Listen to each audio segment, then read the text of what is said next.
Okoman Radio.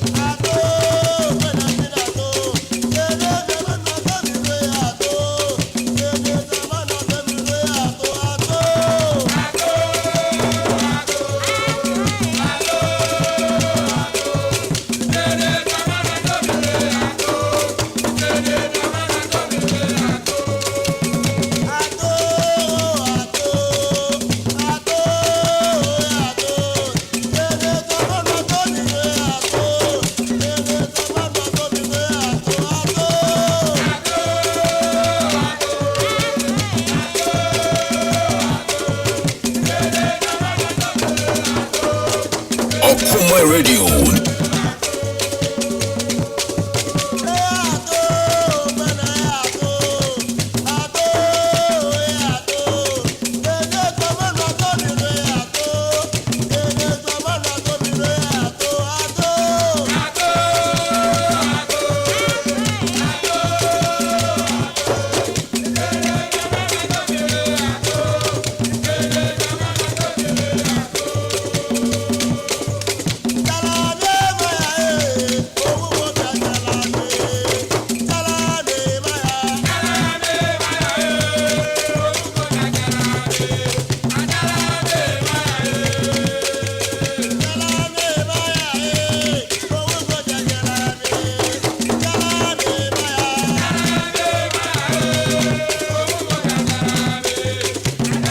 Okoman 97.1 and out Paya Tennessee Global Sports live on Okoman 97.1. Good evening, Seme Coach Barima and out Paya Tennessee Bedimun come on.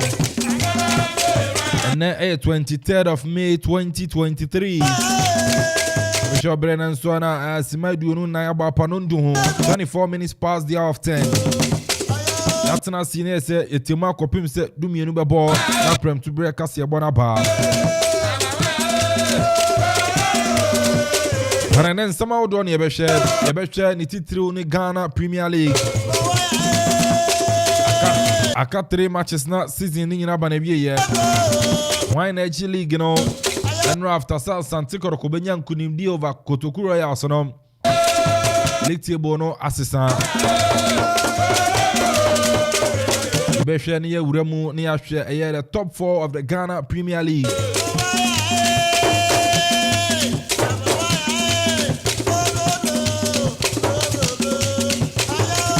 Afin so asia won so no yebedi mu nkomo. League table na asia won no yebehwe na team ben na eka Kotokuro ya so akwa relegation.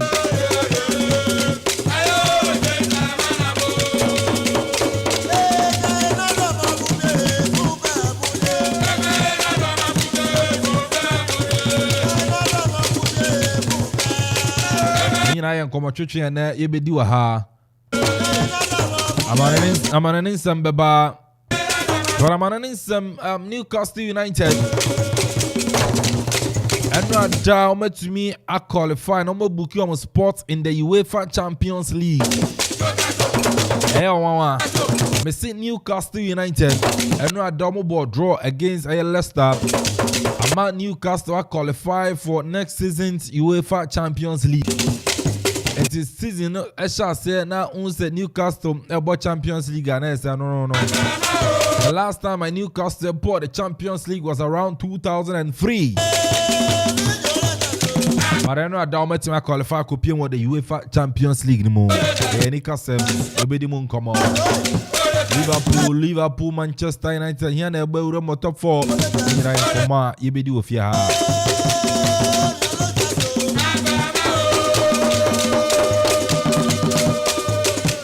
Enche solo betena sena ono so atumi ade yakwa manane yakwa fan sem de free wall. Executive producer Yera Kofianson Bafo. Basolo Paradise Krobia Sante. Krobia da so ebo assignment ni gum all the way ewon kran.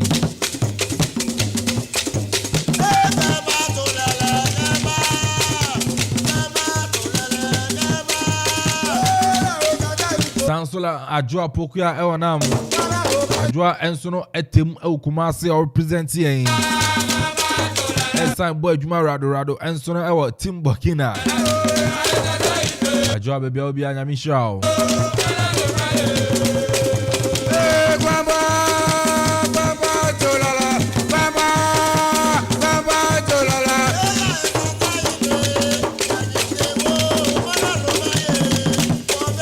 Zigini Donzin so boy a chidom. Abuama Jumedi and so to me akoso. Yamiti Jomedi Kelvin Amponsah Addi. Ufrem Eka Mejo so the boss player. That BB Ansono I come out. Happy birthday come from out. Abna mama.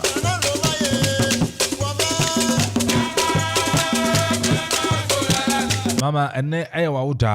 Happy birthday kesiye pan come from out. Just enjoy your life and enjoy yourself and enjoy your day. Amena odina shasi ano onena nkanko. Na menimse ne de wakoma so nyina no twedi ampona nkasa be ye de ama. Mama menimse bibia wo no waje so amen dada. Amen kesiye pa.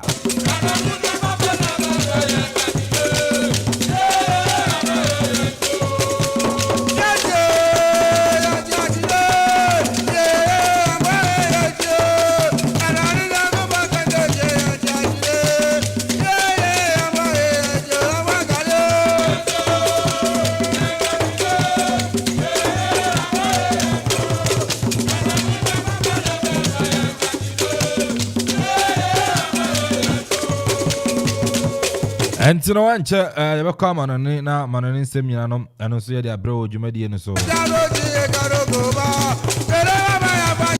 maminchia Blue Man. Yes, Blue Man maminchia wano pay baby bia boko nti Mr. Blue wano pay michia solo betina sino de akwa manoni afia manoni semina ba.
Antino mama solo akwaba na yankwaba na ni zolo bibia kama oba de adom bibia boko pa na nso nyame adom bibia fine nyame asepa ekroma na ye woni de se network for yo mfa yen hwe nti omo de se endra na you commentators ekresu commentators adwenra na endra commentators pa e we de wago pa maso a machi na menya medio sa me de ndra na minya ntam stadium ho akora na minya ya machiya na sisi akora me no ka se ko ne amu ya modi enye mo fa yan shara ya ba tie sika ato yan credit na mo basen agige mo network se mo ma yan adwuma idia ande enye o nti ni na no ejina yan system no so unko broni krom ma we nkwesi wo broni krom we nkwesi ejina yan system na yan ye yusu wa ha no so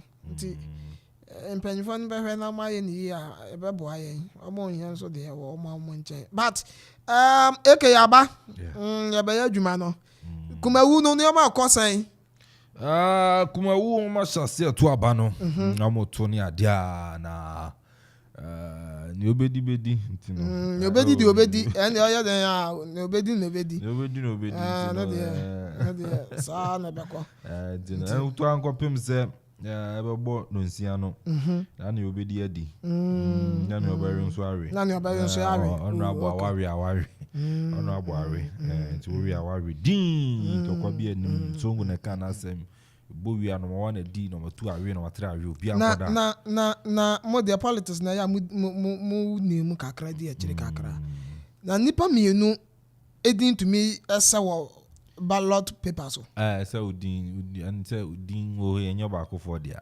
sa na din wo ba nkwa na de solo eni mo di na solo fo na wo media star mo mro be 3 yeah be 3 and you know no omunya akwakudia aku ya abro no mana ba aku ya ai offense abundia no so abro no mana afutu oba mu na easy for society no and then they omo the easy no omo so mu hu ye no ma sesen but what follow Vinicius Junior ni issues no mam say bubo ban I know and to me I will stand for Vinicius Junior because I am a black person, you understand? Yes. And I think the Spanish Football Federation and yeah, the Vinicius Addi ye kra which statements are the Spanish and La Liga person Javier Tebas at the buy now in try kra say Vinicius bobo na supporters ADD na terms one of the best players on La Liga anymore and they Messi ni Ronaldo ko La Liga no Vinicius one dey La Liga neko and you know every pen be wura sa insem ni mu na ya hwe the racism and e peja no home so the Spanish La Liga ni na ya hwe na 20 tournament no so akoso World Cup 20 World Cup no so na 17 wafu tournament no so akoso no so na one game also tini ni na no e be wura mu Pep Guardiola abas na fo abaso wa praise Mikel Arteta ti no so sansam na de ba Arsenal supporters ni yo ma so muntie okay wa ball na abaso pa obi say wa ji trophy na wie na wa ball na abaso but wa chire ni enti a o ball na abaso ni enti di na no ya de won some so e ba okay you know say yenko amanene na ene Abraham birthday o ya we Abna mama mommy mommy's joint na birthday happy birthday confirm na o men kan wa ha ye sorry na akoka wo uko no ho ana waka wo me ko home na be kakra so wi ana wasa kochia no mama me na ya bad ya o say mama na zigi de na to so no mama ordinator so zigi na to so the Facebook for no we say mommy's joint yes owner of mama's food joint yes madam Rosemond Ansa yes Abna mama a guy heavy mommy be a guy a guy so Jenny Spurs come your mark is out work and papa mama you celebrate you baby social media no say come on you know Ziggy bra Facebook bra you do what to your boy wetineka I was saying there ni awaya na ofefa ne sakwa ndi mama Ziggy ene Ziggy na yi na egu botom yes ebuto na sere ya ne dia mama mistake na dia ebuto na se fa bibi ene Ziggy ene dia mini Ziggy ya adwen ene dia Ziggy me no ya adwen bibi egu botom enti mama nkan kakra wa ha say may your birthday bring smiles to your face oh Ziggy why you have to mama nkan na mami hunia Okoman radio so say there Akoma so na wo Akoma mu yam so ye dem ye de man no say Okoman radio ye do no papa so no so odo no sabe o say nyaminti ebe didi nti mama nti ebe didi it was may your birthday bring smile to your face, happiness to your heart and many blessings to your life from management and staff of Okoman radio nti mami Okoman radio team ni nyina yes we so happy birthday. No so ya fe. Oh mama dear guy. No so ya fe. Papa. Abraham mama ho. Papa na come up na say si. No ho fe. No dey fe. Oh ya heavy pa. Nti wa boni chichi. Yes. Marcus why ya de na kama. Otu be bi na osugu yam kwa. Osugu yam kwa. Uni ne wo ye ne mama. Mama de ye ma me ano no. Abọ adwuma. Ye won kan kra de ye call. Ayi yi won kran. Ye ndidi kra zigi se da bi. Yanko Abrama ye me didi ye fi nkran yo. Abrama ma wa be 7. Ehon ye ne de Abrama ma de na ye ne de. Ye ndidi o ezu open ye no mo ye. Ayi atwo ayi. Ayi no ye ndidi ezu open ye no mo ye zigi se da bi eke me ye ndidi won kran. Ye me didi won mama. Yanko mama o. Ampa so ye ba ye frɛ mama so munsuro ye ba ye mutuo ni ade be di afan ti no. Mama, mama ene no hwe na pra chire ene kra sanka me ye ene mesi form zigi ene mesi form nsuro mesi form ti no di soro ya ko mama happy birthday bi mu enkoma wate nyame nton kwandam na onhira pa almost kan mra na bibia nko yi adwuma no ntram next time no na wanya branches so miaye eye Akropong-Akuapem na Akropong-Akuapem no kra obetumi anya be 5 branches ekra wo mu na fe wo different eye nkuro nti mama nyame nhira oyo kese pa mama baby otumfo bo no na baby you otumfo no e won do bo ne kese pa ti obo be what to do mama ya soro so e ba no ti kwa mo ne na ma ne nzamu mra el Chicharito ahí la tiene Torrado la juega por abajo, el arquero sale, la tiene Gio, no hay arquero, ¿quién le pega? Gio!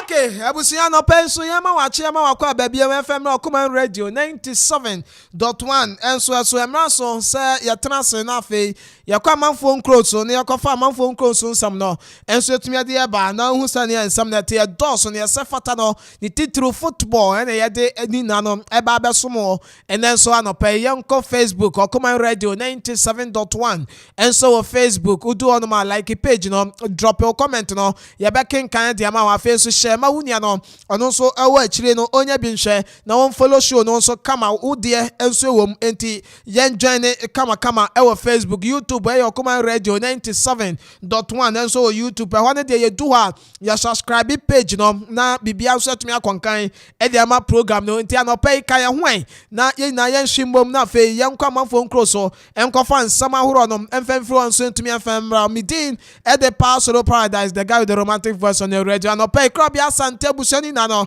eta chire ene ye de nsam no enso etumi ade ye ba yen hyase emfemfree ongoing FIFA under 20 men's World Cup egusu etwa egu no na udwanye chemu de ndra games ni bi enso ba so say na kwa wieye England eshe ba ko Tunisia African brothers in normantumi ante France enso elusu de ma South Korea economy a South Korea enso di nkunim France etimu ba ko South Korea eshe mienu Gambia enso eche Honduras enso eshomo ekanu mienu womo so etimu ba ko nti one African brother wono etumi anya ni first win on enso Uruguay enso echechere ekanu enan ede so Iraq omonso entumi ante enti no enso ne said yete enso ewosa eye ehonom no na udwani chiremo ewo table no dia yenhwe na yendi ho nkomo kakra enso mfama group E no Uruguay etikan 3 points England tosumie no 3 points Tunisia ni Iraq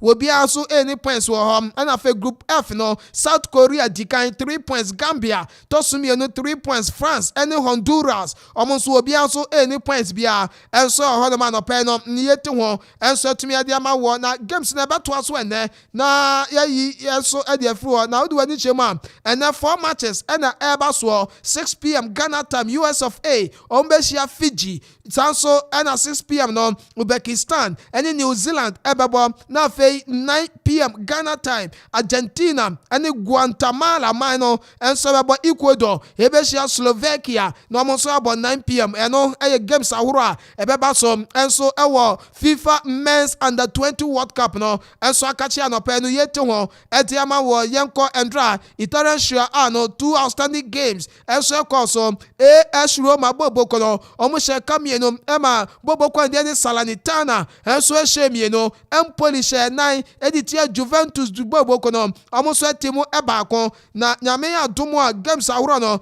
ebeto aso nemom ewo English Premiership no endra one game enso eba so enso ewo St. James Park ahonom and Newcastle United bokono wamonso etrefie and Leicester City bokono ediabo ani a ekwawie sa obi anhye bi 0-0 and anso ekokwawie ye ewo honom a eno aboa amene Newcastle United qualify amonso ewuramon ewo the grand finale anase omukọ next season UEFA Champions League no Newcastle omonso tumi ewuram omukọ akọkire omodembo enso ewo honom meba bedi ehon nkomo enso tumi ade ama na emom nyame adomo a ene games ahoro bi ebeba so ewo Spanish La Liga no enso yemo Celta de Vigo 5:30 ya wani Girona enso ebebo na fei eye 5:30 krono ano Real Sociedad enso behia Ameria na omonso de abo na fe 8 p.m. Ghana time Real Valladolid omonso NFC Barcelona boboko no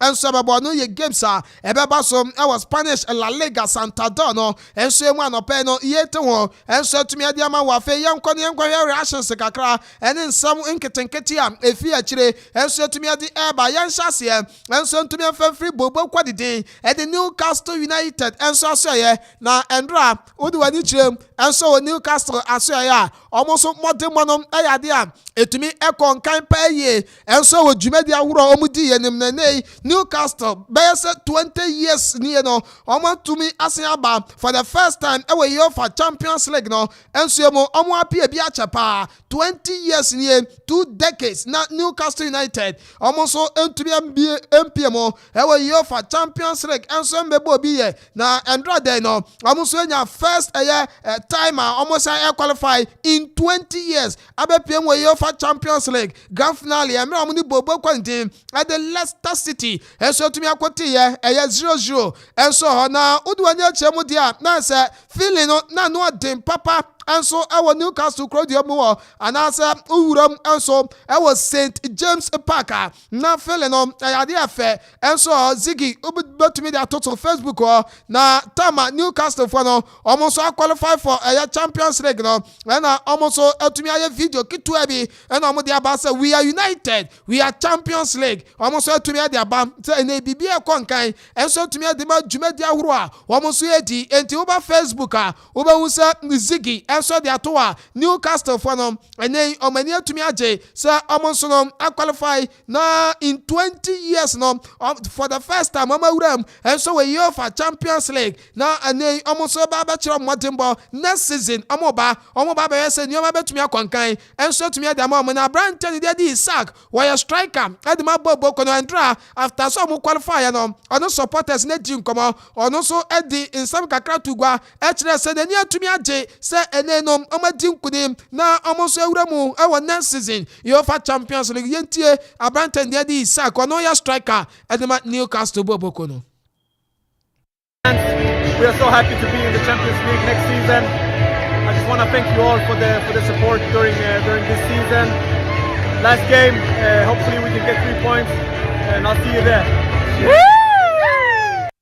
Eno enso nsama Isaac wono striker edema Newcastle bobo kono ade etugwa na Abrantia this season mademo aso nipa de Newcastle ewo mo Medford no baako Bruno Guimaraes wono no Abranta the first season ewo Newcastle team name enso ni oya Brazilian International World Cup no okobo bi de ma Brazil boboko no ye wie ye eno no so de ne sam kakra tugwa se ono so nani age the first season ewo Newcastle ope Champions League na abo na the club aye Newcastle asanso qualify ekobo Champions League nani age pa.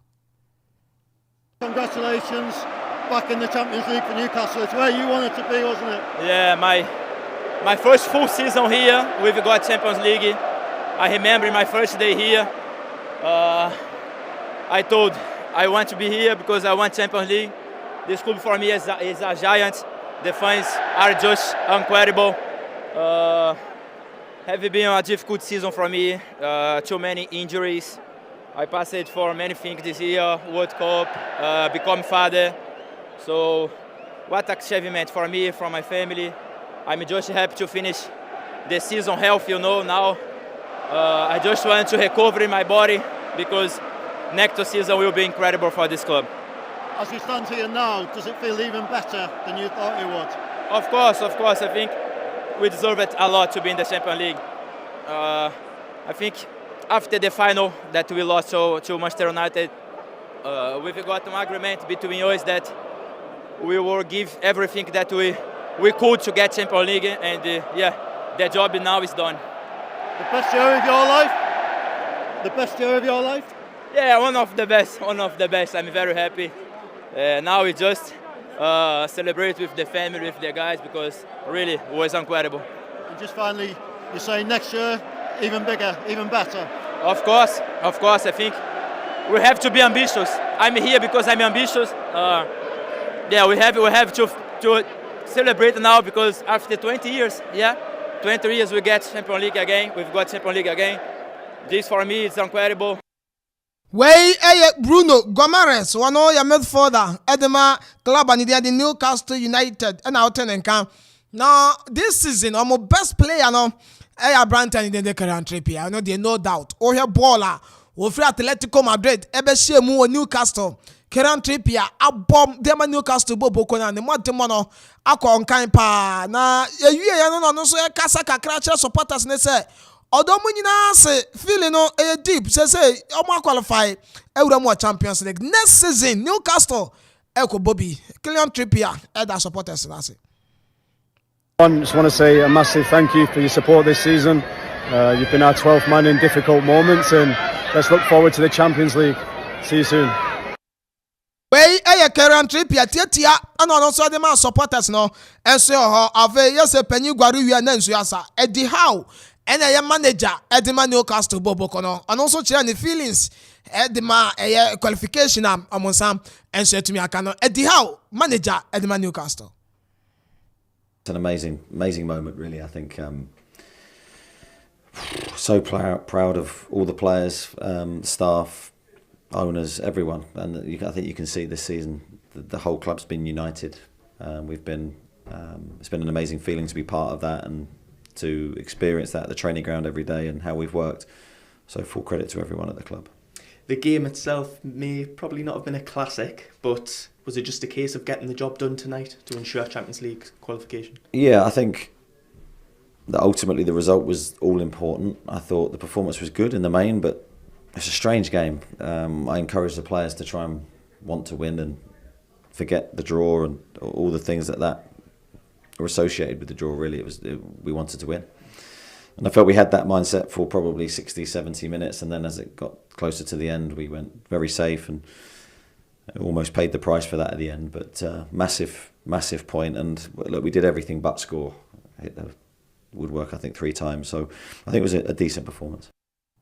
Wey Summer Eddie Howe, manager Edema Newcastle Bobokono, one also Eddie Atugwa no peno yetimo, and so to me the man would jubedi no so na yafe ni nchiremo. I want some from there. They say Newcastle ma qualify ma wuram e ma almost e ba bomb adwuma pa, and so e wo nsama wura e ba so e wo Champions League next season, and so yemo na Miguel Delani, and so akasa obaka idea na sentam there. They say football clubs no e we Europe no Arab fana na eto enye Abu Dhabi na enye Doha enye Qatar enye Saudi Arabia fo no na etoto a na se enye China fo no Asia fo no so ewuram ama say football no omo ya take over and so ewe Europe mbonten so na no ena Miguel Delani wono akasa oyensam twereni na wakasa e dia fa san nsam no se ebe kakra no games bi ebeto gwa no ebe ye state ownership eye match ene yebenya esansa wo hwesa ne niomasi yakwa anya aye Abu Dhabi ene Saudi Arabia ebe ye Saudi Arabia versus Qatar. And so they say tips no sa Sheikh for na eba beje Manchester United Sheikh Jassim Hwesa ne sabeka oko Newcastle eye Sheikh oko eye Paris Saint-Germain eye Sheikh oko eye club and game and so the Manchester City eye Sheikh. That's a club say we Europe no say Sheikh for no Arab for no dem ho gym and so e ho nti ebe kakra no Manchester wura ye be kwaso ni na no ebe ye a state ownership football any ebehu enso Champions League kra ye ba obeye Arab anas Qatar na any Saudi Arabia anas Abu Dhabi any Qatar any ebehu se omuso ejam we bonto o se emrason o se sansam ne yedi ho nkomo yentie me God Delani ne nkoma o kan ye de fa sansam no. It's a state ownership. Is this particularly good for football that they're in the Champions League? Is this? I mean, is it going to be Abu Dhabi against Saudi Arabia against maybe Qatar for the future? This has to be part of the discussion as well. Given ultimately, as brilliant a job as Eddie Howe has done, there's no denying that they still wouldn't be in this position had it not been for the takeover. And you might even say that a club like Brighton, say, could have been that bit closer to Champions League football had it not been for such a takeover. Again, that's nothing against Newcastle as a club or the fans. Had Saudi Arabia not bought, or sorry, the PAF had not bought Newcastle, they would have bought someone else. But it has to be part of the discussion as well. So Miguel Delani name come on no until they say football dey there. Akropong no na do muhajim and omo hwese ball no say omo beye and so until be kaka Champions League Newcastle omo do omo be jim no ma qualify equal Champions League next season nti ebe kaka say ko ba say Newcastle ko share PSG na Saudi Arabia ne Qatar anase Abu Dhabi any Qatar and Saudi Arabia and ebo say PSG ekoshia Man City a club for sa man you dey to me baswa na yes omo de omo jimu a enso no say emraso yendi ho nkomo enso fenchire wi ase afane na esa say ni o me kono e ba be state ownership enso football no enso yemo na yen concept from the Pep Guardiola ono ye manager adema bobo kwadi de Manchester City na no ata kwasi ade ya ene ekran ni omo as champions for English Premiership no this year no edie no omo na atuyaje enso si omo betre so omo de ekọ na Guardiola na samchiro fo ko bisa no ese Mikel Arteta wantumi anje leg no enso amfa Arsenal modimo no ekọ sen ase omo ya to su bienu omo na eda second enso wa league table no so say who Arsenal performance no this season who ne say Pep Guardiola say obo Mikel Arteta baso obo Arsenal team na baso adwuma omaye no adwuma no den na Man City ye best in abeje trophy no Arsenal team no and the pushy Man City and almost to me ba be best the entire summer Pep Guardiola at the Tugwa. Arsenal gave you a hell of a battle this year. How much effort and intensity did it take for you and the players to I think I would like on behalf of all organization, myself personally, for the relation I have with Mikel. So incredible, big congratulations for Arsenal has done. So I think Mikel bring the team again what Arsenal was in the past, since many years being far away. Have been a quite similar battle like Liverpool in the previous seasons. So they bring us again, Arsenal bring us again to our limits. Otherwise, if we don't make this run, the 12, 13, I don't know how much, 12 games in a row winning, after making 50 points in the first leg, would have been impossible to catch them. When people say that Arsenal bottled it, does that take value of what you and the players have done? Yeah, with the tendency, honest, to underestimate when they are winners. I don't buy this product, like I say. We push them, Arsenal, but they have done exceptional, so they have to feel. I'm not the one to say what they want to feel, but I should be proud. Where they come from, where they undo it, and the step forward they have to it. They have to sustain it. That is a reality. But they for me, they are winners. They bring me, so I have to study a lot. They make me think a lot what they have to do to beat them or to beat every game, and they did it. They did it to us. Pep Guardiola no. They also Arsenal for new winners. Also, I'm feeling good. And you know about how I'm feeling there, but no coach need you only say Arsenal was some more manager. It's answer more season no more than Man City. Ye be there. Name Arsenal for the Man City. So more than money to me pay doom pen so sa. Emma se ko ekwaje ye no na Arsenal echere pa season ni mo no mo ye adwuma enti obo coach and dey Mikel Arteta ba so obo Arsenal team no enso aba so mtumi mo manage adwuma den and Arsenal boboko no enso tumi aye Pep Guardiola ne nkoma no ote ase o onte ase o waka enti ono ne de no de akogu enso ho no ma no pay ye yete ho enso atumi ade ama wo na Vini Junior Ziggy mami Vinicius Junior ne replyer ene wode ama uramu ewa La Liga fo mpanyifo akache a ode ama mo no mami ewa Facebook ne so na oko Vini Junior famu a weekend Real Madrid and Valencia game kobo ye emra Valencia ebo home na Madrid ko ye as an away team no omo ba 90th minute mu o baby and e ma Abrante no red card na mom ye supporters no atwetwe no se ye tuntum adu beji kwadu wan na ye tuntum yi ye Vini Junior o sabe adun kole Abrante oye tuntum onye fita enti racism no na ya de ewuram enso edema Abrante ndi Vinicius Junior na eno na se wiase afa na nyina ba bia no obi etro support edema Abrante no ede afa de ekoso ede etia no no so ede sam kakra tumi ede aba ede afa La Liga for no na ye hwe se ebetumi akenkan kakra o say it wasn't the first time nor the second time nor the third. Racism is normal in La Liga. The competition thinks it's normal. The federation does too, and the opponent encourage it. I'm so sorry. The championship that once belonged to Ronaldo, Cristiano, and Messi today belongs to racists.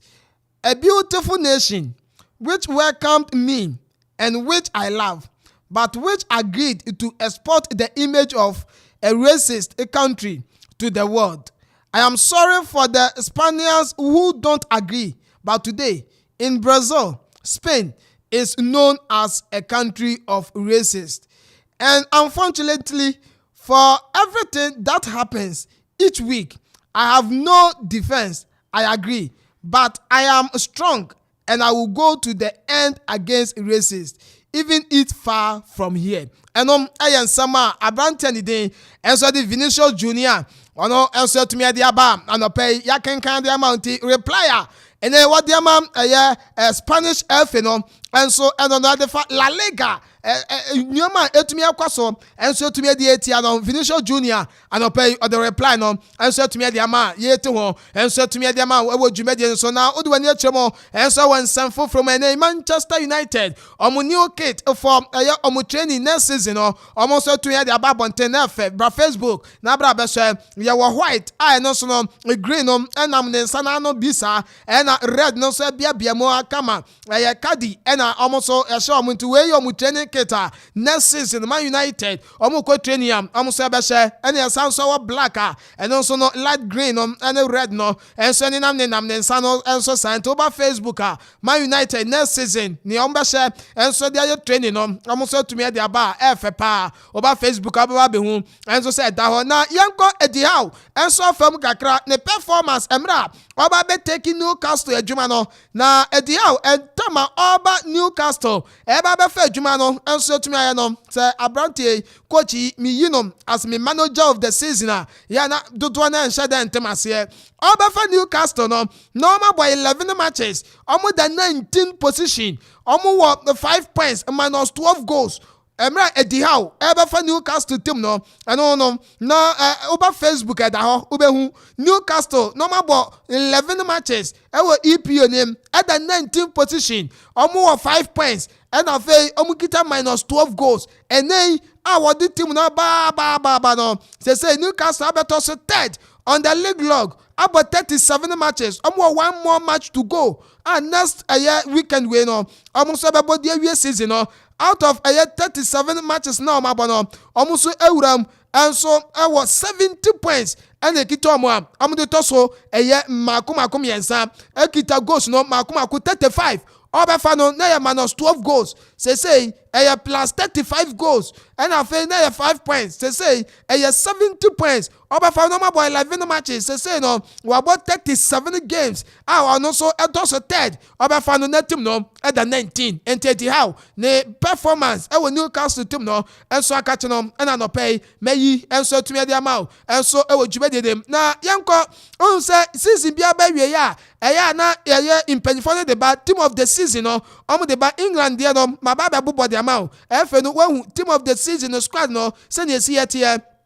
na Amanfo so kire o ma adwen former players ni bi ni some trafo no ebi so kire o ma adwen an no ana former players mienu almost a trauma dream. Baku Manchester United ni Baku also a Liverpool player, former player Jimmy Carragher. On also the team of the season, say and Okoman, Bra Facebook, Okoman Radio 97.1. And that's all. Ube Hussein yet here. Alison Becker and Ochusu no. I will go post name on a bayan goalkeeper. Afe Wafa Kerian Trippier, Luis Diaz, Botman, Ewa Newcastle. On also Ewa Chiro and Zinchenko, Ewa Asna, Enti Alison Becker of Liverpool, and a Chirono, Kerian Trippier, Newcastle, Luis Diaz, and so Man City, Botman, and so Newcastle, and a Zinchenko, and also Asna. Okfamo as defenders no. Yeba Mfinfinwa of a Martino Digard, Ewa Asna, of a Rodri, and so Man City, and of a Kevin De Bruyne, and so Manchester City, and the Mohamed Salah, Mohamed Salah, Liverpool, Hurricane, Tottenham, and of Erling Haaland, and also Man City, into Jimmy Carragher, the team of the season, and so on into a 1-4-3-3 formation, and a Papano, and also about na Gary Neville, one also former Man United the player, one also a unit team of the season that year. Gary Neville, Diano, Ochusu goalkeeper Nick Pope, and will go post him Newcastle no ball of a Kerian Trippier, and so Wetrobi of a Saliba, and so from Arsenal, and so the by Luis Diaz, and so Wetro on Free City, and of our Branton day, and so to me the Estuapinan on what Brighton or Vabium no as a right back and as a left back no was on the ball and to Chusu Sabranton no. Eben Finfiwa, Martino Digard from Arsenal, and of Fano, of our Rodri, and of a Wafa Branton did the Kevin De Bruyne, and Tim Finfin on Jimmy Carragher, Omudeni Akope, na Echirono, Jimmy Carragher, and so they know of Chusumbiano, Kerian Trippier, and of Luis Diaz, and of Chusuamon, na Estupinan, Saliba, and Nick Pope, and also no dear, or no one diano, else I don't know. Now, you're quite new woman and son. Gary Neville, Efa, Abranton did the Bukayo Saka from Arsenal, of Erling Haaland, and a Gabriel Martinelli from Arsenal, and also a Gary Neville, and also the team of the season, and a Wadiaba, and a Peno, and also a Jujum, as to me, Diamanti, what I say, on any yard, on Tias and so on, or the Diaba, and so our home. Now, and Rauko Brazil. Light, I don't know what Christ Redeemer statue hono. Our Brazil no and numerous highlight no mudumuno. Nina answer racism. Elkosuditia Abrantian din and so the Vinicius Junior no. Brazil for say omo de omo ntiase ne omo ta omo player nechi. Enti asori kakrakapa o. Christ the Redeemer. Ana yaya statue ediesi wonti Christ the Redeemer statue. And lighter a wasak a statue you win and draw numere and a John Munino, a Divesiano pay no. Omutuntum salite in natural say yes, a black no, and also a beauty, black a beauty, black yafe, and Vinny Junior no, or a Brazil for many nasa omutade tuba Facebooka, over who zig their tour statue no, I say on also why, yet tuntum light nina, and so on, and so I will a jubed son pay, yet the amount now made sorrow so no, Oko Burkina Faso, interschools, interschools, air course of Burkina Faso. Na Burkina Faso interschools no. Omu yusu va. Ose. Burkina Faso. Interschools. Kwaso. Na interschools no mu no. Omu yusu va. Burkina Faso. Interschools. Bra Facebook, Facebook so. Facebook o. Omu yusu va. Sure say Burkina Faso. Burkina Faso. Aye. Interschools. Enya Lego. Enya Burkina Faso. Burkina Faso. Me to me African champion. Me to me one a TF4 and ya have tro. And ya Champions League. She pitch no. Ya mbo Champions League wa pitch we so. Was it inter schools? Inter schools. We she area no she so who ka tie. Who ka tie o. Say DJ bi na tie. Aha. And who mofra bi so inter schools. Burkina Faso, Oyusuva. Oh. Ghana, Jimpi, or Yusu.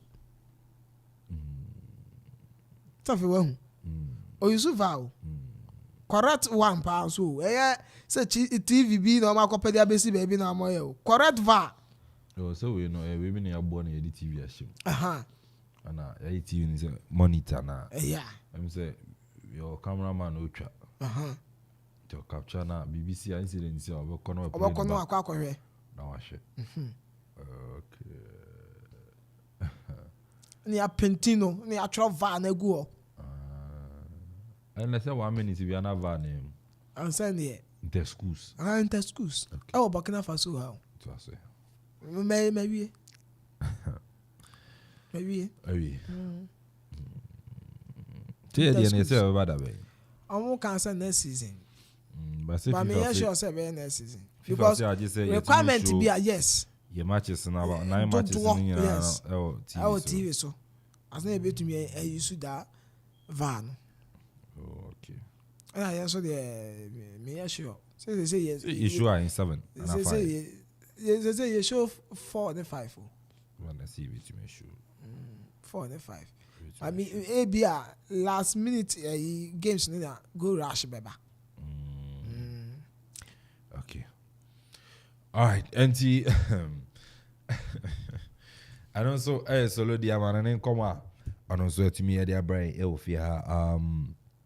enche ebeba na abehwe Ghana Premier League ede no na ede nkomohwehwe no etumi ahihye so enso no ede ama na maminchia brackets in for an pay ama bie mo motie show no nti brackets in chef soba oni adwumayefo no Benis ene mo abakanya no pay maminchia mo brackets in mo amoti wa moto aduane ne mo amodidi wo nyina anope echia mo papa brackets in for we heavy papa we di about say Kwasi Premier, watching you live from University of Education North Campus inside Zoe Publications, Winneba.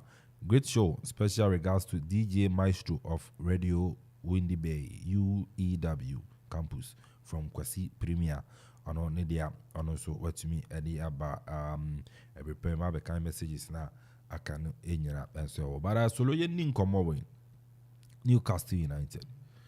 I qualified at BPM the UEFA Champions League. The last time Omobobi was in 2003, and they met him about.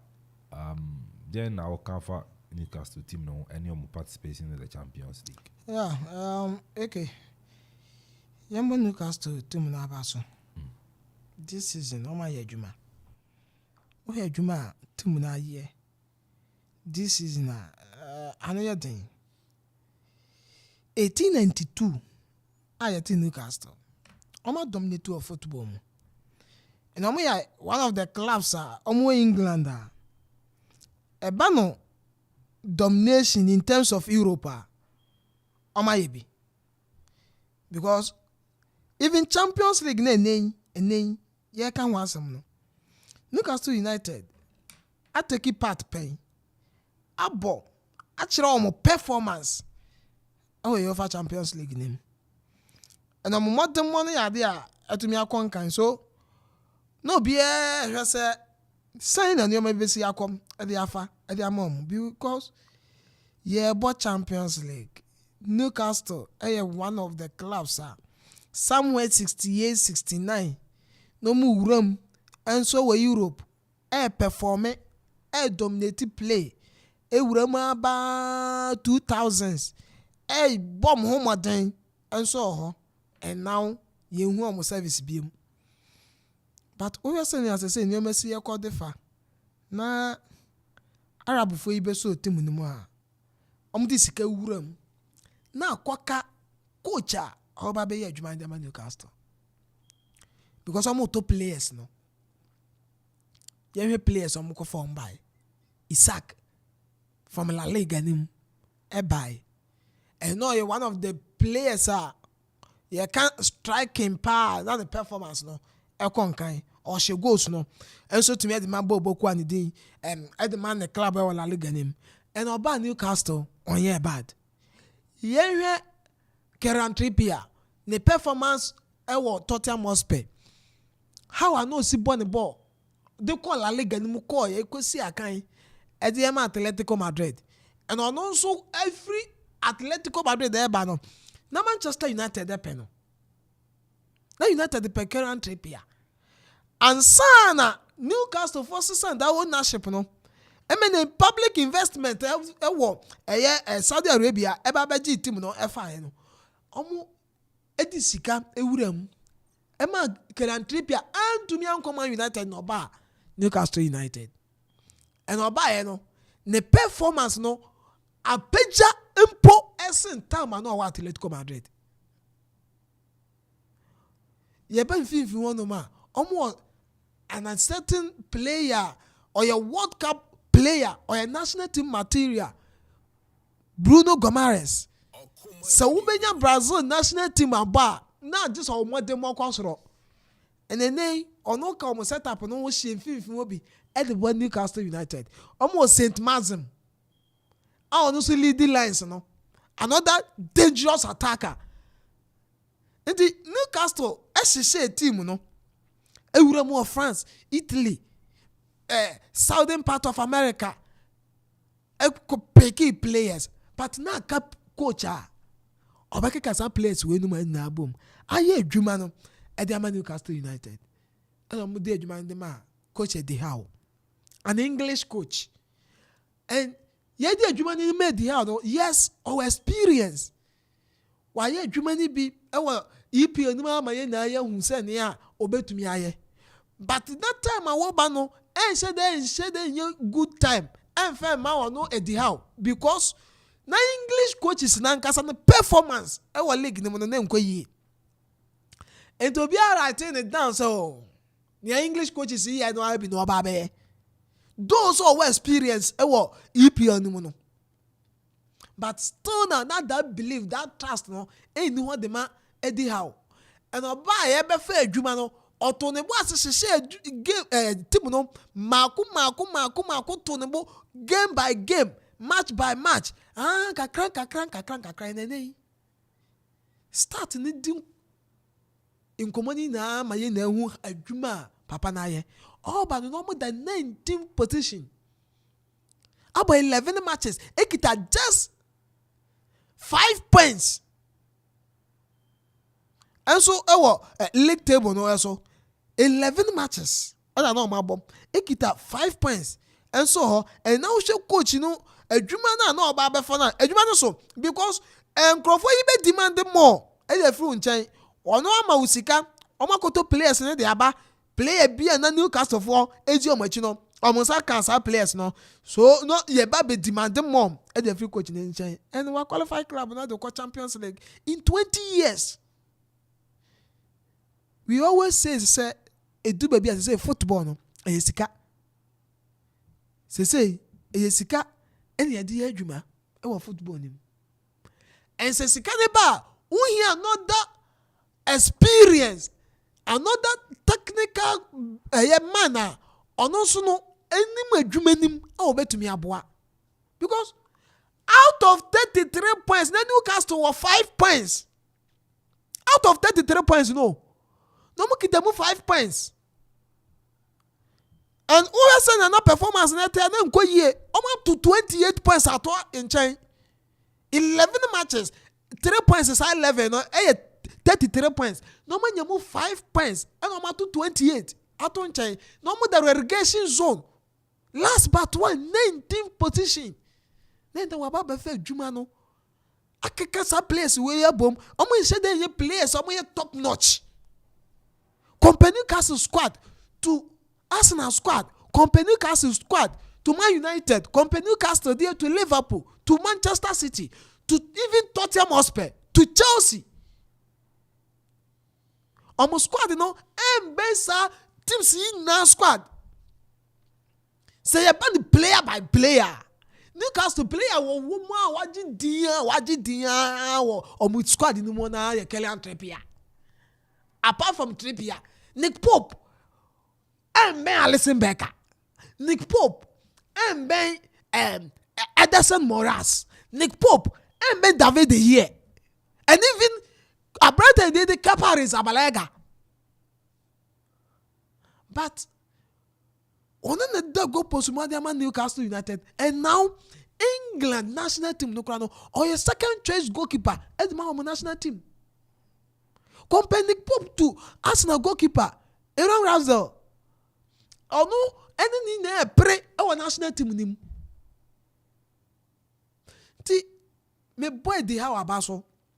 Obeka say omunya sika di wuram but obetumi di sika nso wuram a enkoye ye Paris Saint-Germain upon all their money ye sika omudi wuram players a omoto omode ba stars a egu PSG team nim French League 1 no this season no nyame na di omo afofie omo find it difficult as omo bedu baby omo edu yi omo ko Europe enfa omo nti obetumi anya sika no but so when you good materials when you good leader obe lead the team no what the philosophy be players no so benya that understanding and when the philosophy now there is nowhere club no betumi perform. So yeah, back I said Newcastle United no more sika say Manchester United team na in United omobobre in terms of money upon performance unko ye na no e be discuss United wom but na United performance at the same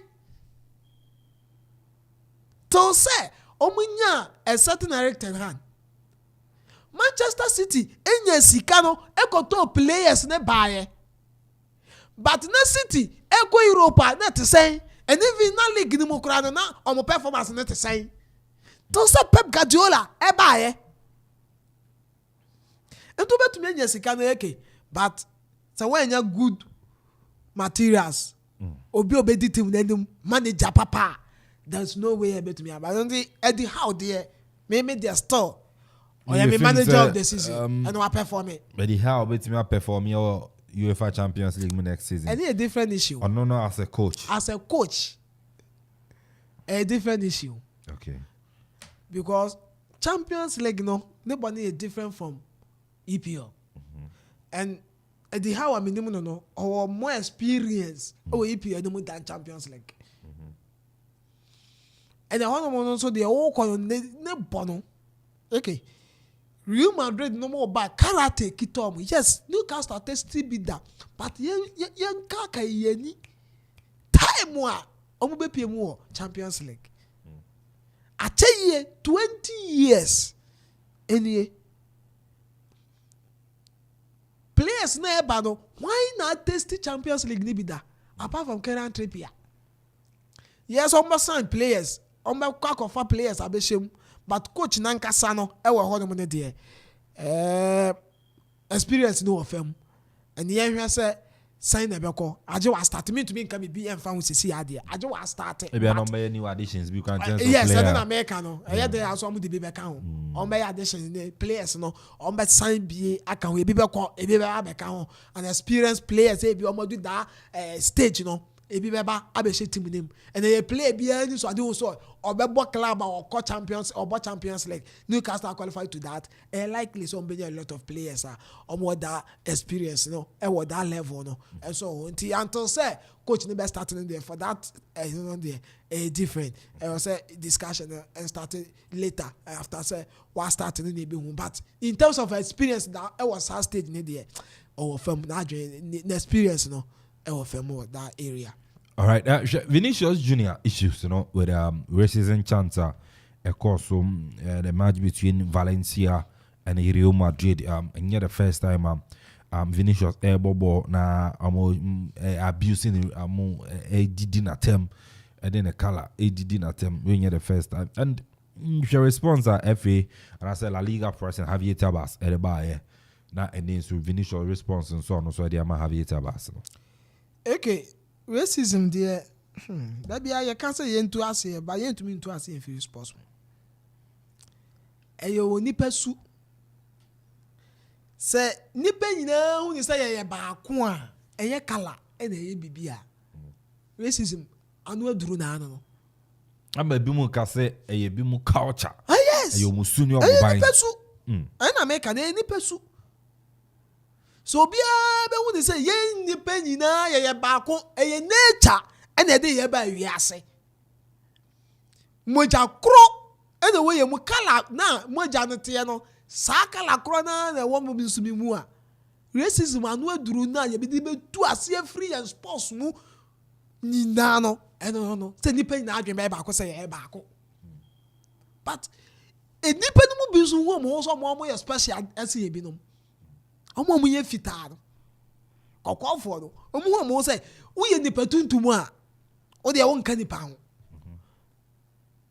Vinicius Junior yes such a player ofa baby obi e boni din adwuma Messi Ronaldo Ronaldinho Thierry Henry David Beckham nom Michael Owen nom abaye wala Liga ni mu no Raul nom aye wala Liga ni mu no epeja la Liga di edi do that stage no Vini Junior no so aba omo so to aso ye yenhwe sa players am bubo mu din na mu na drop e fi la Liga ni mu star player ben pa ne wala Liga mu so you see young star players even 2 pedin and I 1 din wala Liga mu a obi abebo Vinicius Junior mi Benzema film Vinicius Junior ebeba ansa na Lewandowski aba so we an association na se bibi say esi na se wo support player no nemo omo ya ade no mo no wo tro support the call against player no dey tro say player na nkasa no protect no and so be the saka Vinicius Junior omo dey omo saka ni free there's no way Javier Tabas ne Akropong be bibi dey afa ho and ya se me kwesi abiti yi Miniani Vinicius Junior me press obe free Spanish La Liga lim. Oh yes. And club bien no Vinicius Junior akwa wonya bi mo. Okwa club bi obebo. So me busu eni a me pre so won free La Liga lim. Because the statement what about or say embuna bam okwa so abo obayire no ho so abo because odo hu ni say enye baako enye mienu enye miensa esi ensese ababaye ade a eye Spain fo mo ja abe from mo ja into all the countries eye Brazil a omo classify Spain say omo yo man a racism nko a na omo ye it all players they waja to mo there but ebusua no so bedi yaw yenye say South America for no omo ase kakra eye bibifo and do here Brazil players. Name on your brony. She name a color ni. Or you be ni koko. Name a no color na kwa say John Mark no more color CDB wo kroma. Name on your brony. Name a no more color no. Akwa say John Mark no more color CDB. Wo kroma. She Casemiro koko. Casemiro koko akwa say me a meti e me so me koko yi a. Omo de na ya brofo koko. She Thiago Silva, she Vinicius Junior, ni tuntum de say ka utuntum ya. No tuntum sen. Tuntum kra sen. O kra o bresen. Enti South America for no part no. O de ya she Ecuador. She Colombia no. South Akropong no almost side no. Ayi before no kakra. E wo ho omo say utie abakwasa mo history reading your ma anka yesi ya kra nka mo kro ba be wura mu afa Africa enti oye dey ya ni paisu ye ntimi ntwam but an association na La Liga impenifo no omo na amboa abrante no omo enjoy support other colleagues Spain ne Brazil pese sa ade we bomb team because you say most of the times and the Brazilian players in become naturalized the Spanish nationality being so free Spain to become Brazil. And so I'm quite surprised and shocked say Spain ni Brazil so any ama we person ti omo ayonko fa emu yes omo ahwe ade we de sa be kwa koye be mu into politics. Yeah, because that particular statue, you know, Maracana, Redeemer, no, Omudum, and Bibia Brazil for GD almost some. Yes, this a knee of service, almost they can't come crash and then do lighter. Yes, what statue no who you know? Just so many other that racism. Tumuno, I idea some more. Yeah. What pele ya koko wo tuntum. And the Brazil omo bom what pele e wo football wo ma gidi na omo se sa nipa no ono so yotuntum kala no ebi na kita Vini Junior no enti e was say La Liga pay for omo hwe because say omo year this ade a omo say omo dey as an association say BBSC e wo bom na Ghana Football Association for asole say ye tai omo koye ade ni mo achi na player na ye support player no okay ebe ya and me Vini abusani anka me manager even La Liga akora bo na wa pe baby dey afa ketu abi wo Pep Guardiola any Arsenal for issue no uti echila won't Guardiola asi o eke so uti echila won't Guardiola asi but asama Guardiola kana e true also praise Arsenal team no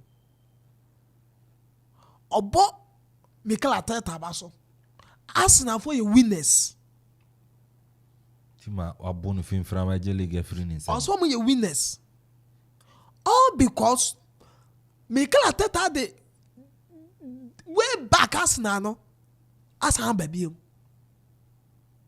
Mikel Arteta Emma Manchester City competition se koka Liverpool Chelsea Man United Tottenham no mun kwa anka City edge leg na che Mikel Arteta man competition ene ke matana haka se Arsenal ye be season Arsenal na ye ka club se be dominate and even no be wuro mo top 4 na Arsenal kra menhu top 6 any 7 and no be account Arsenal ya chem ba se ye be wie season na Arsenal be ko top 4 mu na Arsenal nimbi no be nkan Arsenal nkan ho and even that Mikel Arteta as a coach no kura manager no kura nwin sa se on be wie no mu wom enti Arsenal ko season no mu na no mu ko mu se on be kwa ko bom ho moden a qualify akoto so even 4th position on do mu wuram en qualify ko Champions League ni bi then Arsenal for target e was season nim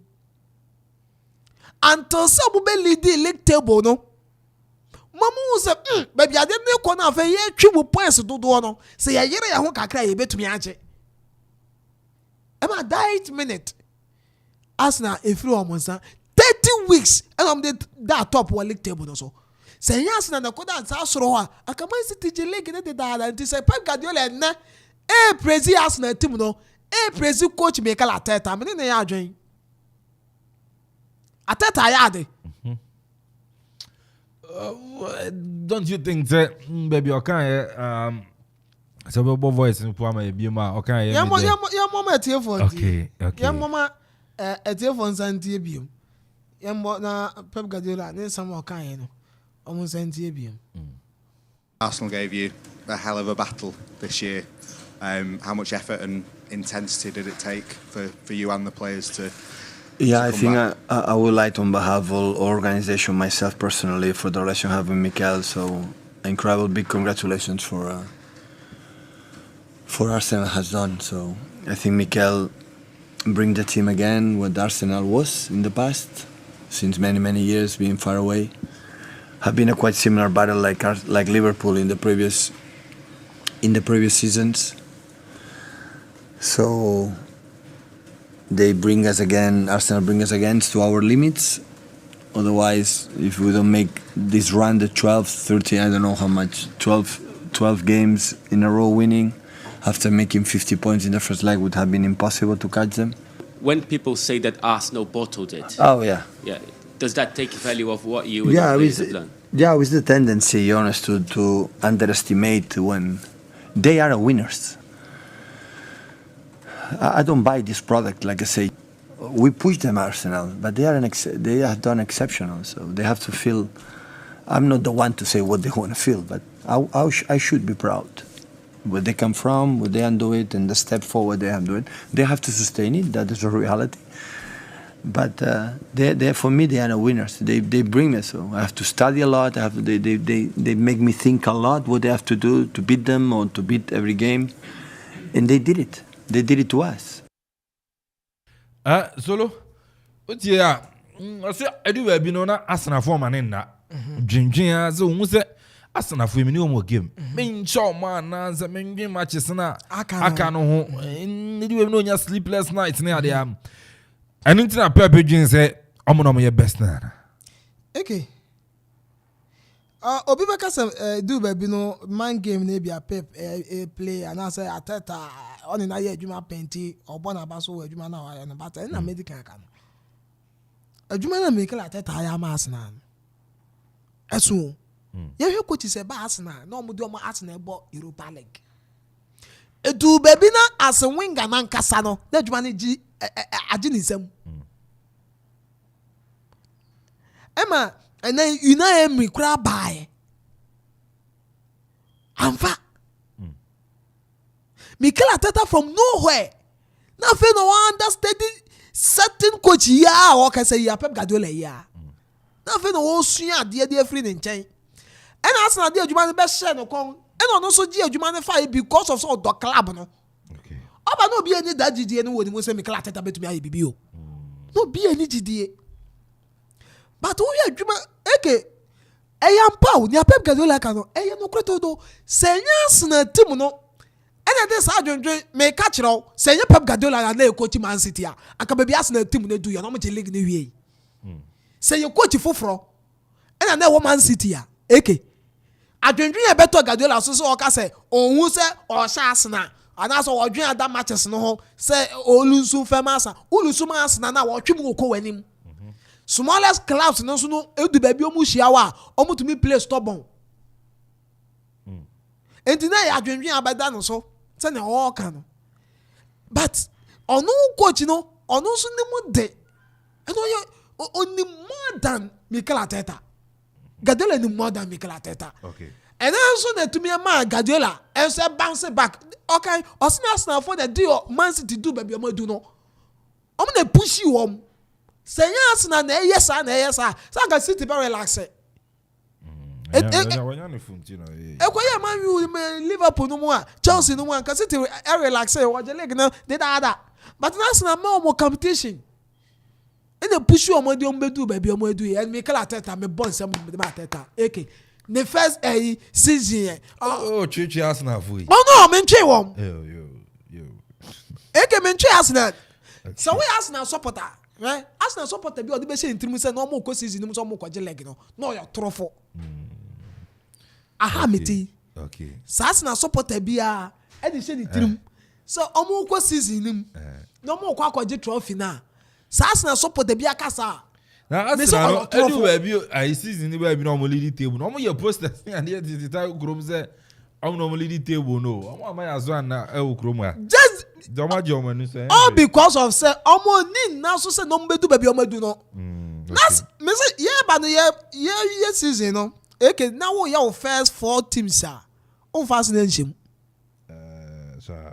now for omo njim well I don't know no be able rate Man City, Liverpool, Man United, Chelsea, Tottenham no na ahead of Arsenal okay so only Pep Pep Guardiola Arsenal best team in Arsenal the best upon Man City fan yes but Arsenal Man City ni omu ye okay so Mikel Arteta de Arsenal supported bia ni team so akwaje league na wo mu team say omu mbe wie season omu ba qualify for Champions League and then the team one for man so third and fourth second and all the one what do you qualify for Champions League? Omo achieve your target. Okay. Arsenal target is no qualify to Champions League next season. Okay. And what achieve the amount? Okay. Mikel Arteta yade. What achieve so trophy ne by plus. Ama and say hwe and say anything why adwuma next season and no no Arsenal bet me come say ye kwa compete for trophy. Okay. Timi dey me Guardiola yade. All right. I know it's solo there. You ever feel na ya be die feel come na Ghana Premier League match back to our Del Theater of Dreams. They say Kotoku Royals and I think so na Sante Koroko and the boy after the game na Kotoku Royals at that former Kamiensa and one team mubako. Yaba na fin say the Ghana Premier League come atwaso. This is our own. Let's cherish our own. Ghana Premier League is back again. I say this is our own. Let's cherish our own. Division 1 League is is back again. This is our own. Let's cherish our own. Ghana Premier League is back again. This is our own. Let's cherish our own. Women's Premier League. I was going straight now. Yamfa and don't son some fama. They are GPO and Dra Kotoku Royals. Etina dewa gopama so ma ye bobo kwanidin ade Kumase Asante Kotoko enso be abesho mo economy ensa omonso etumi atemu e ba kon on the 8th minute and Georges Infege onya first goal edema Kotoko 28th minute second goal no enso e by 36 minute and Richard Jiku ono enso eteka no ba kon ede ema Kotoku Royals eboboko no 49th minute no Rocky Dwamina and so enya another goal de makotokwa 3-1 and akotoko bobo no and so tumi edi nkonem na ye wie bibia no coach edi ema Kotoku Royals coach John Eduafo former assistant coach de Kumase Asante Kotoko okasa ya kire say mistakes and omo ye wo defense wo and makotoko e she goals no consider that goals no. I would say we didn't defend well in the first half. And that was why we considered it 2 early goals. But our boys showed good character and attitude. They came back strongly. We had a goal we struck until we went on the second half. We were thinking in the second half things would get better. People witnessed what happened on the field. We played very well. Just that they had some few chances. They utilized those chances and they scored. And it's part of the game. Football is full of mistakes here and there. And once you are making mistakes and the opponent is capitalizing on the mistakes, they make use of those chances and they score. I would say that my team played well. Though we have lost to a great team, Protocol. It's not easy to go Protocol as we held them. And then they had a few chances and they scored. Eso ya nsamo coach Eduafo ade atugwa ade efa game no eso e ho na o confirm cross say Kotoku Royals relegation ni de omko. Mathematically Kotoku Royals is down. There is no way, even the 3 matches left, if we are to win all these matches, our points will not be able to lift us to where we are, to where everybody expected the John Eduafo one your coach Edema Kotoku Royals Boboko no ena wote say anopen so ode nsama horo efa game amonso akobo ye no ehwo no ode etugwa anopen ye dibie edema wo yenko Kumase Asante Kotoko team no so akache omonso ejire mu echire mu modembo na coach a ono so ejire mfinfin eto ayeram no edema game no enso eye coach a nidin anase ohwe ejire ye touchline Dema Kotoko Abdul Ghazali after say game never you no Ghazali so eden komo kakre di jaye. Well, today we were only here for a 3 maximum points, which we are able to secure. Because looking at the way or the position that we were lying, it wasn't good for us. And we know once we were playing against a relegation team, even though they are on relegation, but they play very well in the pitch. You can see clearly that they were able to dominate in some moments of the game. Technically, our players did what we expect them to do, because today we were saying that we came with a mindset that we are going to go all out, press on the ball and then win the ball, and then fast break. We use the attacking system that we decided to develop, and it got us the first 2 goals, and then we were able to maintain it that way up to the time we had the 3rd goal to end the game with the 3-1 victory. Wey and someone Kumase Asante Kotoko coach and the Abdul Ghazali on also at the Atugam at the far gamer at top fem and so ewo Deu Agopamaso and Kotoku Royals and so Kumase Asante Kotoko and so to me at the Ebo and Yano pay to where the master said table and say that Bobo and the media man Edikan 53 Diana Tosumi 52 Bechem Tosumi and 48 Kotoko Abatoso and 9 47 points Brekum Chelsea Tosu and 46 Samates Tosu 45 Ghost Stars Tosso and Son 45 Hato Folk Abatoso and Watry 8 almost 45 Tamale Cities Tosso 9 42 Dreams Etoso 10 41 Accra Lions Etoso 11 almost 41 Lagos Cities 12 40 Karela 13 40 RTU and so Eda 14 points and as a position almost 40 points in Sotraman 15 40 16 Great Olympics 39 King Faisal 17 36 Kotoku Royals 18 23 points and almost Ikitomo and so on no other dreams and so Eche Bobo Kwandi Brekum Chelsea Esho mo Kano Miensa Nasa Odu Aniche almost 3 points na koye and so to me de ma Bobo Kwa ni Eddie Dreams FC game no ebe we na assistant coach awahwe ye ejina finfin eto ayeram e was a game no ma Brekum Chelsea elusu 2-0 Eddie Emma Dreams FC na assistant coach awono enso eboa ye Eddie Emma Brekum Chelsea team no ono so Eddie Nensam kakra de to go the fa game a omukolusu ye Eddie Emma Dreams FC na anu kwasi adan. I understand you. It's part of the game. They came to our home. We were able to score them. We carried the game. We came here.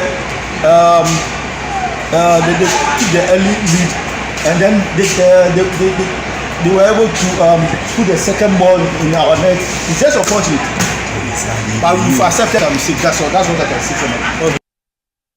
So assistant coach Adema Bobo Kwani Eddie Brekum Chelsea and so on na coach Adema Dreams FC Karim Zito also no ekasa emra game na ba we no also the next time kakra kasa chire mu aso mo e ba game no hwe tactics how dey ba ye say obenya early goals no say Dreams omo bobora no early goals and mo hwe nim so mo sabeka fa mo saka wi a na na aka wa chiri ni na no o make sure say and so mbebo goals no e ho ban ti Karim Zito ekasa ye emra mo so Sunday no omo win here against Brekum Chelsea.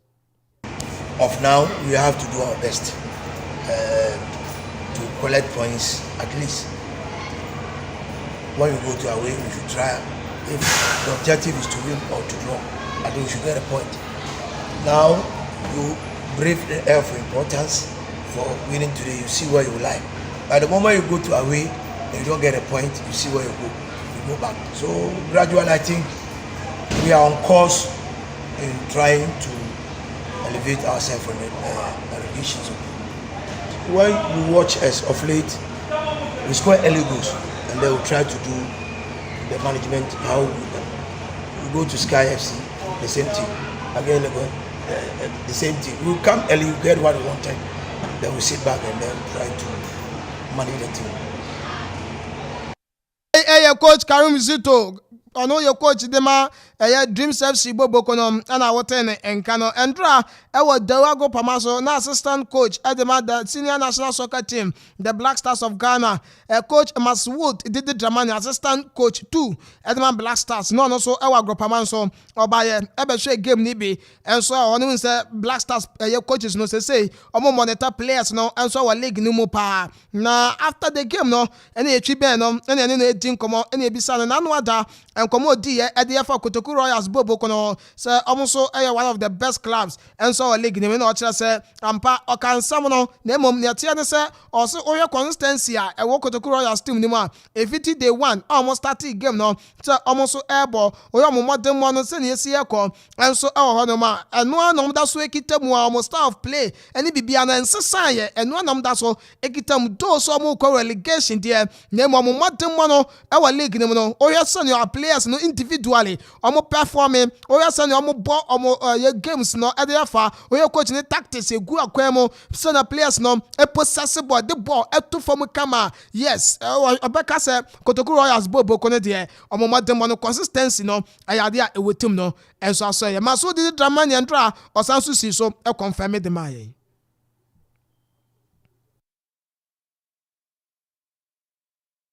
I think it still attests to what I spoke about, that they have been one of the consistent teams in the league. Consistency in their identity, the way they have played, especially in the second round, has still been the same team, even though they are not getting the needed results. But in terms of performance, in terms of the group, in terms of the team, in terms of the individual players, what they have been showing, the games I have witnessed, you can still attest that this is how this player plays, and you go in and that's how he plays. And when you follow up to say this is how the team performs in terms of their build-up play, in terms of their breakthrough, in terms of how they regroup as a team to try to get the ball, win the ball back, and to press. You can see that they have remained the same, and that this is what I have spoken about.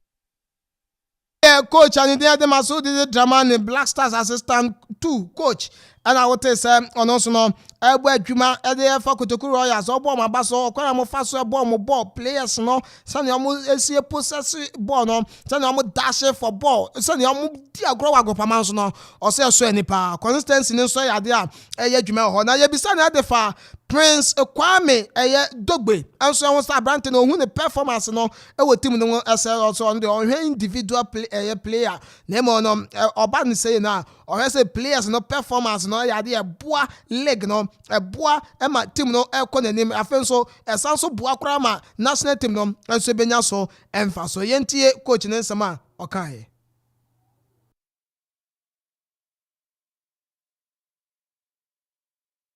I see players from different points of view, so I'm not here to analyze individual players. I'm here to have a clear distinction of what different teams are made up of, to see what value it brings to our football, to see the influence of consistent team play, and to also support the administrative aspect of the game in terms of what you guys come to do on the pitch, to also support, the technical base of the team, our colleague coaches, to know that whatever work they are doing, we also pay attention and then we want to support. I just arrived from BBNE today in Accra, but I have to still come here because it was part of my plans to be here, and also to support the players, to know that we're paying attention to what they are doing, and to encourage that we should continue to support the games. We should true to the stadiums, coach and someone on Timasu did Dramane and so na yebisa na fa Kumasi Asante Kokotim no. And so I said this season, who could team that say another 2 of them say a new team, a new players, and they come on. And so to me, the abundant about say a new squad. No, I was say in CC no BBI, I am to Boasia, and so to me, the Momo and Sana, to me, I can perform a year, they are my jelly together. Yenti coach no answer. A complete new squad, and a new squad doesn't thrive, without time. It thrives with time. It thrives with deliberate approach. It tries with the consistency, and everyone has to be patient around the team. So I think that in terms of team building, you need to think about the group, you need to think about the team, and then you need to find the necessary space to keep. The Kromuno and I bisa no answer to me at the FA. A Black Stars and so on say who ye league ne say your qualities players are, and I say your quality players team ye league ni ma to me ababe wura mu Black Stars now empo starting 11 no to me up performing and so mu bia na and o tell say no sa o na bom say na be ya players ne de Ghana abofra cross ye fum no or Black Stars material enti ni ehia say wo si akan no de o Black Stars material e mo the money ade no ene betumi aboa. Every Ghanaian is a potential Black Stars player. Every Ghanaian, even those who are yet to be born. So once the leagues are being played, once we have consistent league without breaks, the league is played every weekend, and you can attest that I want to follow 5 games, and you see all the 5 games. It gives the players the opportunity to have that rhythm, to stay consistent, and then be able to up their games, and be able to improve their game, and be able to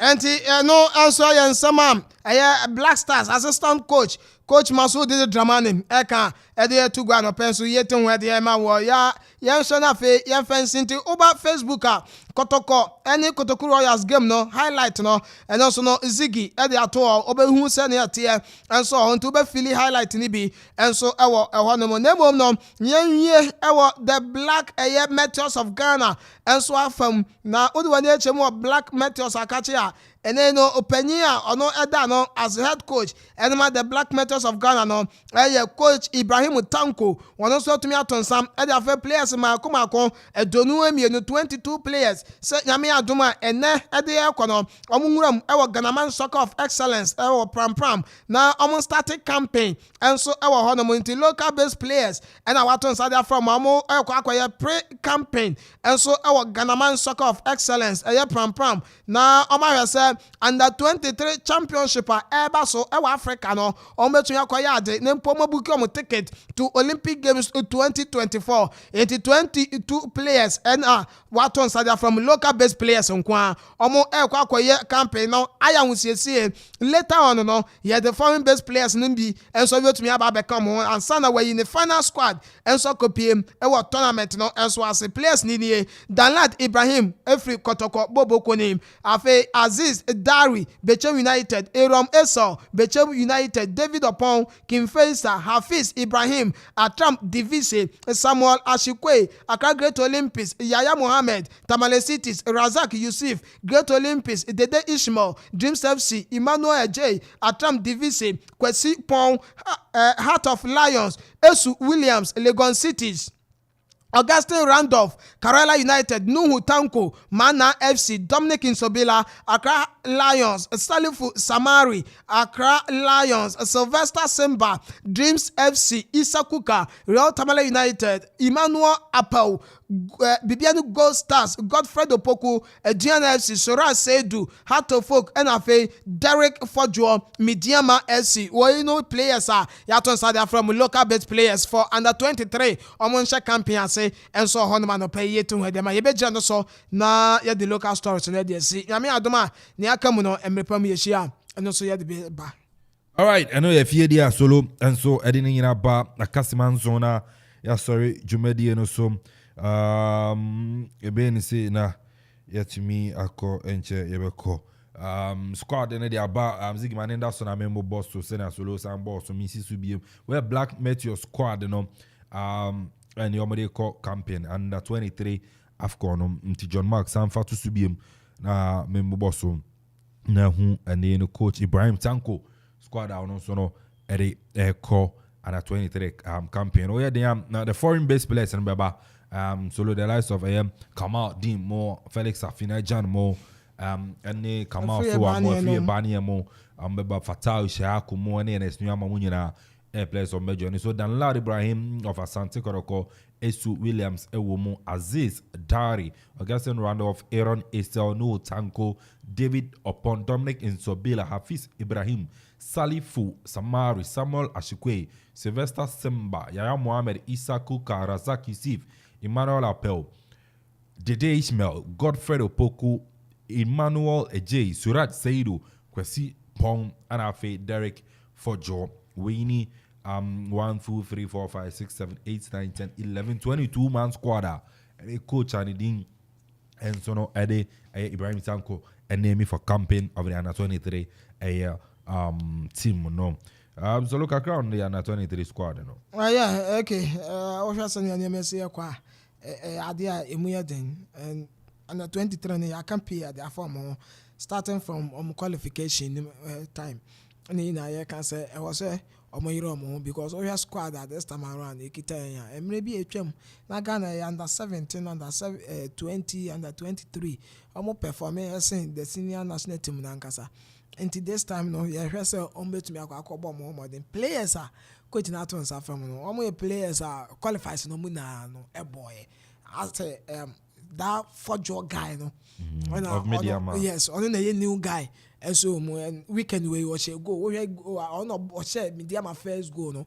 And so to me the mama against Akropong and or another striker be a ne mother mono so ya I was so and players no known our system name tini aka ne say omo kono training no bibia abekọ yie de amomo ne ya so mu hia support a team ni be hia no ye momo se na ye try wom e friendly matches ahoro before so omo bebo mo qualifying matches no ye san momo da try matches ni bi no mo embo ebe ye mpo a international ones and ye momo bi no mo embo na team no enhu omo hu yie omo ni mo de da throughout the qualification nim intend the omo nim but about the set tournament no so 1 or 2 players be back out so for joy eba that's o make squad no final squad no ko bia or you new e was set up them into more mobile try matches no omo be hu say ya of a position no obi ade be si akọ e dey afa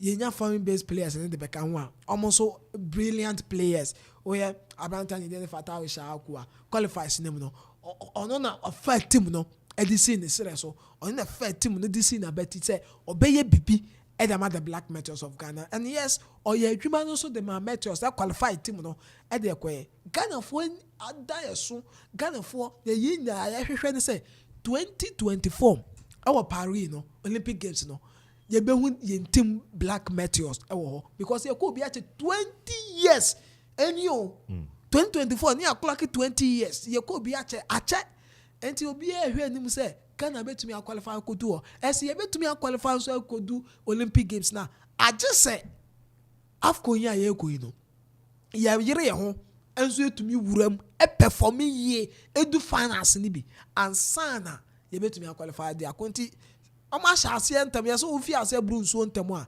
ena wani ye kokko and I think say anamwa coach Barima tanko to ne de anamompa watu ni ye aka say mpanyifo no betro support in their team no na ne ye hwehwe no ye nsa tumi aka. All right, enzinom eno solo enso edie ono so atumi ade aba eno no yabeko na yamba ya kwa mama ntu nchi amfama Steven Ayure or a former player de ma club and de Abusuya Dwarfs and I think Kempon Football Academy or your goalkeeper but me Dwarfs nick I think Dreams FC do game be no your goalkeeper and so yeah man be ball as the right back and that day you know or ball pa the money ya there na konkai Timinchiano fantastic good morning and confirm na homecoming being so about senior wonders and senior out siders 11 enable and no about 11th June and so we senior breaku na goalkeeper Steven Ayure we jinam the then your friend Buffon oko yes senior de Kua your friend Buffon the modern money ya there e konkan pa and so senior breaku yes, senior breaku nti Minchiano na homecoming so do and the players no beba abunumu na from Wafa and Liberty players kwe no mu na jinam ti you do on so 11 June obi a wo senior breaku no obetumi aben ho na so akwa game ne bi na what true support them good morning Enfama Steven Ayure. All right, into yebeko nyambo chana yaba beto aso ewo mama happy birthday enko Enfama mi kwensumi amini aba ama Asabia Ellen ene ba a birthday ne second born Papa Ansu ene elbere Papa yawon so happy birthday nyami sha na yo kese pa ya de besi yambo chana yaba beto aso executive producer pa executive Kofi Anton ba for Samson Personal Paradise Krobia Sante Samson Azigini Donzi Ajoa Pokia wanam omi abo me chidom edin ya Kelvin Amponsah Addi yambo chana yaba na yabeto aso muchum.